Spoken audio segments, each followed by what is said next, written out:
Was macht denn eine gute Kundenbeziehung im Cloud-Geschäft aus? Mittlerweile haben wir über 160 Projekte gemacht in den letzten Jahren, seit Anbeginn von Business by Design. Aber mittlerweile haben wir eben auch gemerkt, wenn man sich nicht um die Kunden kümmert, und ich glaube, das ist wie im echten Leben, wenn man sich nicht um seine Ehe kümmert oder um seine Partnerschaft kümmert, dann lebt man sich auseinander irgendwie. Und diese Subscription-Modelle, klar, über den Initialvertragslaufzeit haben wir die gesicherten Einnahmen. Das sichert uns aber nicht davor, dass wir einen zufriedenen Kunden haben letztendlich. Und das ist ein permanentes Arbeiten an diesen Beziehungen. Wobei ich grundsätzlich sagen muss, dass das ganze System Business by Design sowohl uns im Projekt als auch den Kunden in der zukünftigen Betreuung, Selbstbetreuung, so viel Leistung abnimmt, dass man sich wirklich auf die Kernfunktionen in seinem Fachbereich letztendlich konzentrieren kann und die dort nutzen kann.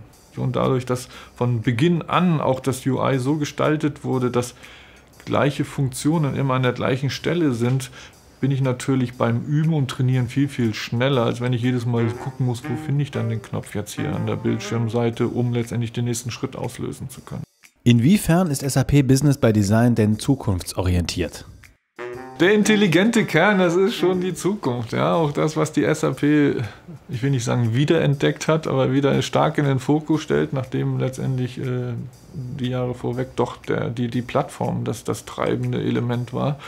Aber ich glaube, beides zusammen ist dann die richtige Wahrheit oder das, was auch den Kunden letztendlich in der Zukunft viel Innovation und Möglichkeiten gibt, sich eben so anzupassen oder Services so zu nutzen, wie er das in diesem Moment braucht. Und was geht an Flexibilität heute schon?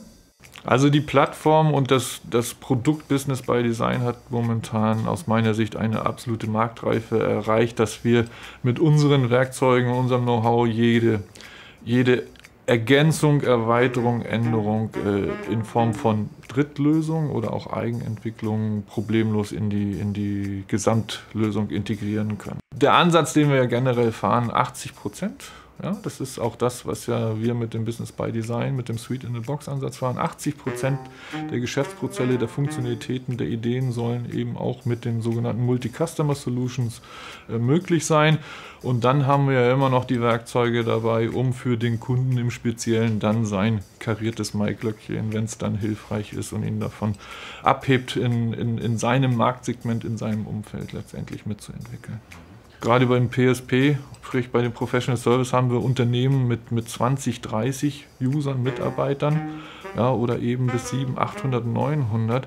Die machen alle das Gleiche, aber die Prozesse innerhalb der Lösung und das, was in den Unternehmen passiert, sind doch schon ganz schön unterschiedlich. Und deswegen finde ich die Lösung Business by Design so hochgradig interessant, dass ich sie so skalieren kann, wie ich sie gerade auch auf die Unternehmensgröße hin benötige und eben dann auch ganz schnell anpassen kann, wenn sich mein Geschäftsmodell verändert. Und ich glaube, das ist eben auch das, was wir mit Business by Design oder mit SAP letztendlich kommunizieren können.